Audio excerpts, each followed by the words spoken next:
Bonsoir na bandeko nyonso bolandaka biso na kati ya chaîne na biso, chaîne na bino ya Voice TV officiel.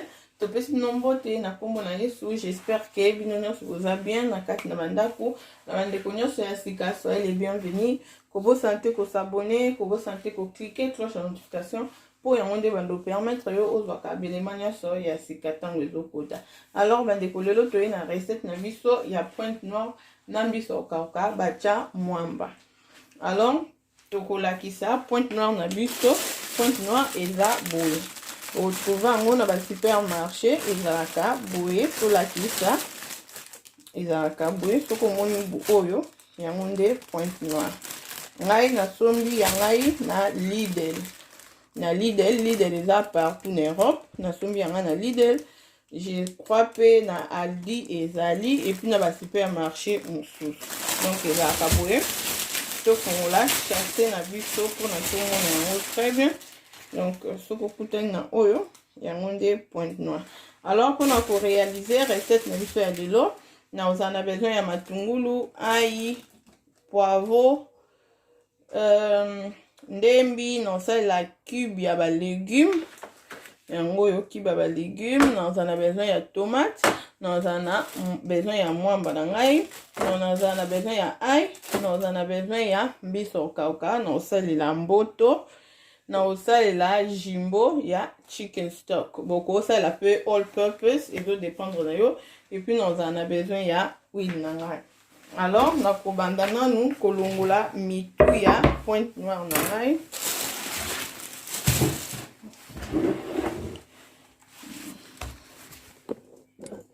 Na olongola mitu ya pointe noire na nga. Après na kokende ko sokola yango na kati bongo bongo na longoli mitu oyo na olakisa parce que na recette na saki ya pointe noire liboso mwa ba question elandaki nga yango wana na osala boye po bato ba comprendre. Donc na zwika mbeli na nga na kati na longoli mitu wana na osala dépasser et ya na oka bongo na kati bacha kaka ba ninya boye mibale na kati. Donc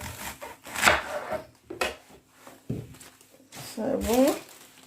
Après nazokende kosokola pointe noire nanga tokutani na tango na kokata yango. Merci beaucoup. Oui bandeko siko na sisi kosokola pointe noire nanga nalina banda kokata yango natia yango wana na kati ya planche. Et dépendre na yo mais eza nango te qu'il faut katongo mikie makasi so ndeni parce que tolamba on pe na mwamba pe kolembisa ngo lisusu mais eza nango pe légume moko ya ese limba nango nango makasi te.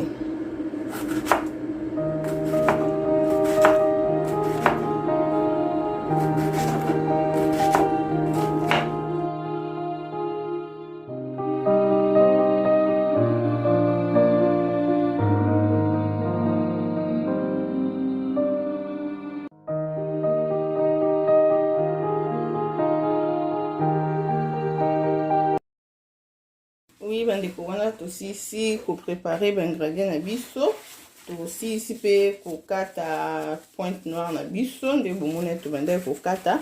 Sikoyo nazotia yango na mai ya moto ndenge nalobaki la fois passée ou eza vraiment mai etoki makasi. Ndenge nalobaki la fois passée okoki pe ko tokisa yango ndambu. Mais soko tokisa yango ko tokisa yango mingi te. Même 2 minutes ka ya pamba ekoki. Ngai nasaleli vraiment mai ya moto, eza mai ya moto makasi na kotika yango na pembeni en attendant tokende kosala sauce na biso. Donc natiki yango efanda na mai ya moto. Awa ndenge nalobaki naza oyo eza matungulu na nga na ail na nga na kati ya place moko. Oyo eza ndembi, oyo eza poivron pardon, oyo eza mboto na ngai. Tomate nanga et puis ba reste ya ba ingrédients nanga toki kosala sauce na biso. Merci. Oui bandeko wana mafuta na biso esi déjà ezwaki moto tobandi totie matungulu na biso.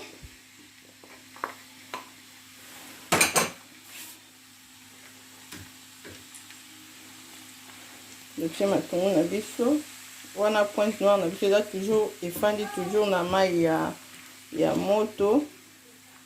tutie matungulu oyo eza matungulu na ai natie place moko nazwi ndembi na nga natie nazwi ba poivron na nga natie na ba poivron na nga na otika yango ekalingama mwa moke avant natia tomate na ngai. Raison oyo natie poivron wana ya vert parce que nalingi te boyebi ndenge ezala ba couleur ebele wana nalingi te o couleur rouge, couleur jaune o orange emonana na biloko na ngai yango wana nga natie na ngai ya vert parce que nayebi ke couleur vert ekochange nango ekomonana te na biloko na posa te légume na ngai emonana na ba couleur mosusu yango wana natie ya vert.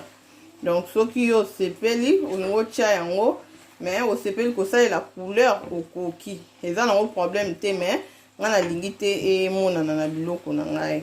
Donc nazozela mokie matungulu na ngai elemba mokie après nazotia tomate.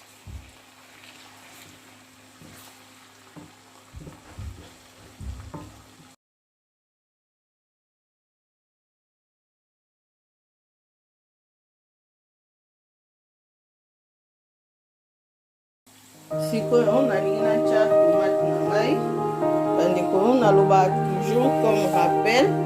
Donc soki osepeli konika ba ingrédients na yo oniki nga na préféraka vraiment te à part tomate na nika na nga sans problème mais ba matungulu na bandembi na préféraka pena konika te. Donc soki yo osepeli konika eza nango problème te okoki nango konika. Alors nazotika tomate na ngai ebela après tokoya kotia mwamba na biso nde boyebi nga nakalingaka mwamba na nga avant na mélanger yango na biloko nazotika tomate na nga vraiment ebela après nde tokoya kobakisa mwamba na biso. Merci beaucoup bandeko. Oui bandeko awa tomoni vraiment sauce na biso ebeli siko na komi na étape oyo natiaka mwamba na nga nakalingaka mwamba na ngai. Alors mwamba na ngai yango oyo nakotia yango ebele te na besoin te ke eza mwamba moko ya kilo nde tolamba kovi ou bien nde tolamba mfumbwa te. Naza vraiment na besoin ezala léger eza mwamba moko nini moko léger eza léger. Donc nazwi ka boye natie donc eza mwamba ya ebele te o eza kilo ekangama te. Pointe noire balamba yango te ki o mwamba moko ya kilo te patia kaka juste mokie. Okope kosalela nguba ya mobesu okosalela nguba ya mobesu oyo banika ezala bien nguba ya mobesu oyo banika toyebi pointe noire na eza mingi te. Donc natie nguba na nga nakalingaka nguba na ngai avant natia yango mai nakalingaka yango nokalinga yango nanu boye ekalingami ndambu après nakozwa susu mai natie etoka nanga mpena nasasire ke mwamba na ngai ebeli bien.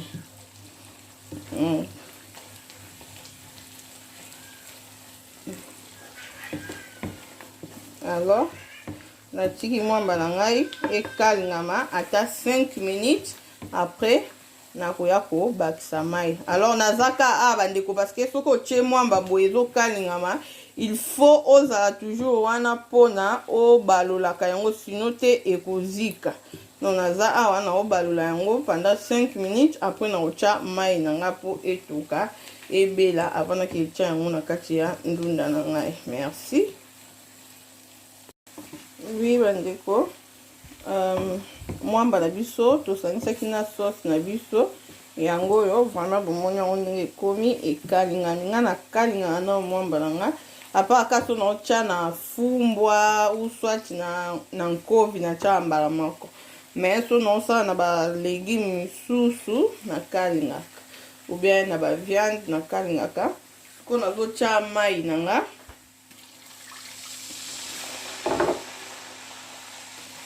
natie mai na otika yango etoka lisusu ndambu etoka ata 10 à 15 minutes avant que ko mélanger yango na bakisa sunda mamai. Donc na otika yango etoka ata 10 à 15 minutes avant que mélanger yango na légumes na ngai.